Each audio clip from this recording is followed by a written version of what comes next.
Mike Sullivan. I'm a former IRS agent and teaching instructor. I have this is the home of the 5 minute or less video.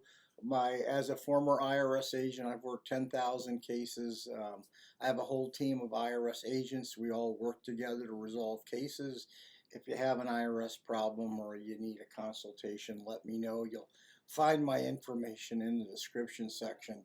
I really have all these to calm people down. Everyone gets all up, oh, it's IRS, it's IRS, it's the great goblin, and people who scare everyone. And I just don't look at this that way.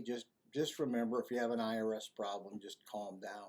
Today, this YouTube really comes from a number of people who have reached out to me and wanted to talk to me about how to turn someone into IRS and also the whistleblower.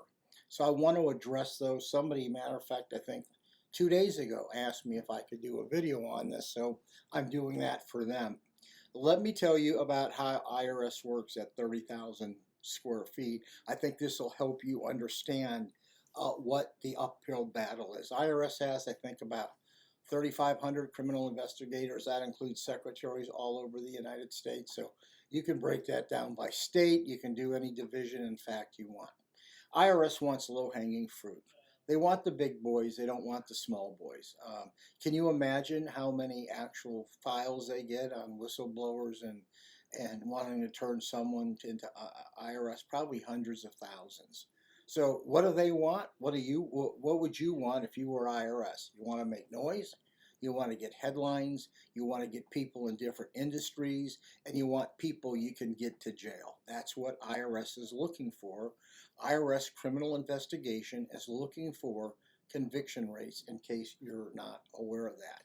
That's what they're looking for. They don't care if they collect a nickel, they want that person behind bars. So when you're submitting a claim to them that says this person, they weren't doing their payroll wrong, or they're not reporting their income, and all the different things that's going on in your life, IRS isn't going to work those small cases. You could document those to death. IRS does not have the time, they don't have the personnel, and really most people don't document the cases right.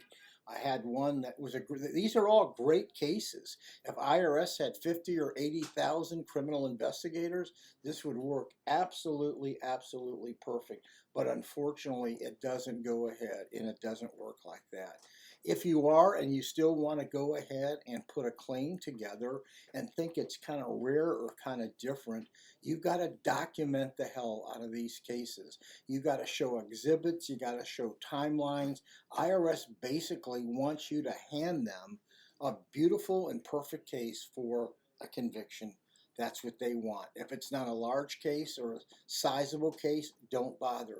So at the end of the day, if you are going to file that, you first of all write your nice cover letter. Second, you write a nice timeline, and you document the hell out of the case. You've got to prove to IRS your claim. If you're making a claim and showing one letter or something, you may as well throw it in the garbage.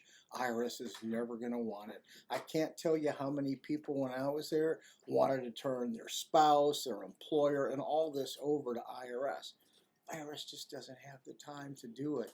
And I know you're pissed off, but I would be too. How many times do you think I'm 71, I've been hurt, Bert? How many people do you think I know, because I know what IRS does, all should be turned over to IRS?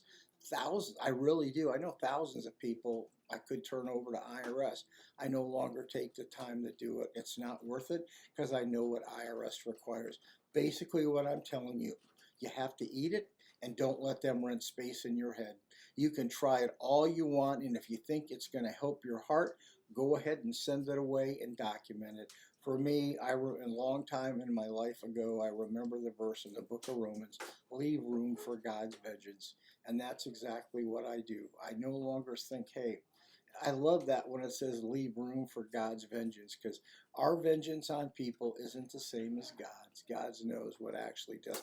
This isn't like some great Christian thing or some moral thing. I'm just telling you, you're going to do what you want. If you're really pissed off, send the letter out. But if you sit back and think, if it's not going to be worked, how long is this situation going to rent space in my head? Don't let it do that. But if you do, document the hell out of the case. Document it and make it easy for IRS. Those are the cases they're going to work. Thank you.